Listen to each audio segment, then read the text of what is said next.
When a prophet speaks in the name of the Lord, if the thing does not come about or come true, that is the thing which the Lord has not spoken. The prophet has spoken it presumptuously. You shall not be afraid of him. If you spent much time on the internet, you know there are lots of people out there today calling themselves prophets.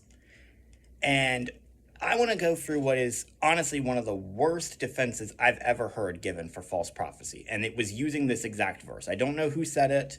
I don't know which group they're affiliated with. Maybe you'll hear me say what they said and you'll connect the dots. But let's just talk about this. This line of reasoning goes like this. If a prophet is wrong, they're still a prophet because God still calls them a prophet here. So obviously they're not a false prophet. They're still a real prophet. This is terrible reasoning, okay? Because God also refers to other beings as gods. He says he will execute judgment on the gods of Egypt. Are they actually gods? No. We need to read this entire passage. So go back to verse 20. Instead of starting with verse 22, go to verse 20. But the prophet who speaks a word presumptuously in my name, which I have not commanded him to speak, or which he speaks in the name of other gods, that prophet shall die. You may say in your heart, how will we know the word which the Lord has not spoken?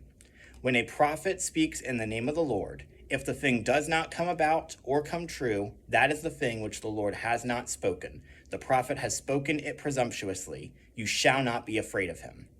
Prophets cannot be wrong. If someone says, thus says the Lord, or God told me this, or something along those lines, and it doesn't happen, then they are a false prophet. They are wrong. They are lying to you. Maybe they're lying to themselves too. But the fact is, a prophet cannot be wrong.